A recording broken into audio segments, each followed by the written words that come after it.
Hello. तर आज आपण चाललो आहे पुण्यापासून फक्त 70 किलोमीटरवर असलेल्या ताम्हिणी घाटातील एका घाटावर. सकाळी सुट्टी होती. सकाळी बॅकपॅक केली आणि आम्ही निघालो ताम्हिणीला. जाता जाता रस्त्यामध्ये जोशीवड्यावाल्यांचा गरमागरम वडापाव खाल्ला आणि आम्ही परत निघालो वळणावळणाच्या ताम्हिणीमधून. जातानीच तिथे मुळशी डॅमही लागतो, पण रस्त्यात ताम्हिणीचे एवढे सुंदर नजारे बघून आम्ही तिथेच थांबून थोडासा फोटोज आणि व्हिडिओचा शूट केला. परत वळणावळणाच्या ताम्हिणीतून निघून मुळशी डॅमलाही थांबून आम्ही थोडासा फोटोज आणि व्हिडिओचा शूट करून फायनली आपल्या घाटापर्यंत पोचलो.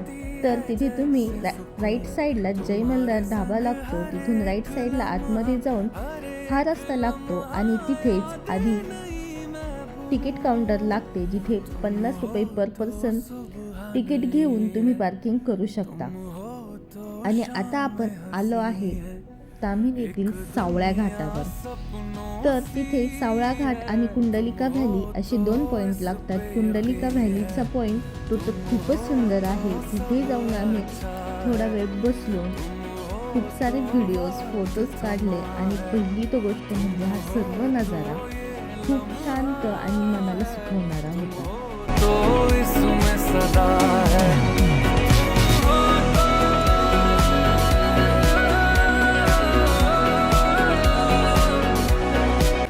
आता आपण चाललो आहे सावळ्या घाटावर.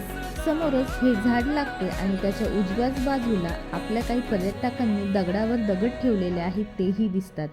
तिथून उजव्या साईडला खाली उतरायचे आणि आपल्या ट्रेकला सुरुवात होती. ट्रेकच्या सुरुवातीपासूनच तुम्हाला सह्याद्रीचे खूप छान असे नजारे बघायला मिळतात. पण तिथे समोर थोडंसं ट्रेक करून गेल्यानंतर हा छोटासा डिफिकल्ट पॅच येतो, जिथून उतरताना थोडीशी सावधानता बाळगावी लागते. जर तुम्ही ट्रेकसाठी येत असाल तर प्रॉपर शूज घालून या. क्रॉक्स किंवा सँडल चप्पल वगैरे घालू नका. तुम्ही बघू शकता पावसामुळे ही जागा पूर्णपणे निसरडी झाली आहे आणि उतरताना खूप सावधानतेने उतरावी लागते. आमच्या समोरच एक ट्रेकर घसरून पडला होता, कारण त्याने क्रॉक्स घातले होते. नंतर हा आपला चालू होतो 15 ते 20 मिनिटांचा जंगल ट्रेक. इथून जंगलातून उतरतानाही झाडांना हात लावताना जपून, कारण याच्यावर साप असण्याची शक्यता असते. आणि हा 15 ते 20 मिनिटांचा जंगल ट्रेक संपवून लगेच लागतो तो आपला सावळा घाट. तर हा पूर्ण ट्रेक आहे 45 ते 60 मिनिटांचा. आणि आता आपण पोहोचलो आहे सावळ्या घाटावर. तुम्ही बघू शकता इथे निसर्गाचे सुंदर असे अप्रतिम सह्याद्री आपला दिसतो.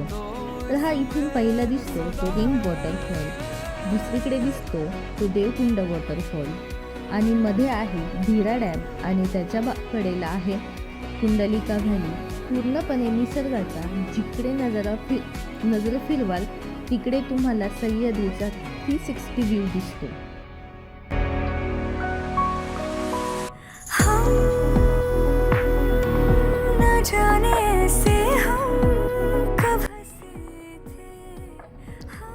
तिथे थोडा वेळ घालवल्यानंतर आता आम्ही परतीच्या प्रवासाला निघालोय. पण ताम्हिणीमधून जाताना खूप सारे वॉटरफॉल लागतात. जर तुम्ही प्लॅन करत असाल तर हा 1 डे ट्रेक आणि एका वॉटरफॉलचा तर प्लॅन तुम्ही नक्कीच करू शकता.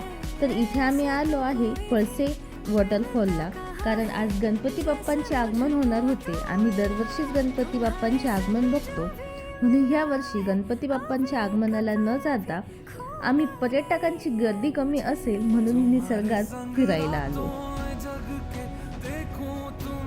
तर हा असा होता आमचा ताम्हिणीमधील 1 डे ट्रेक.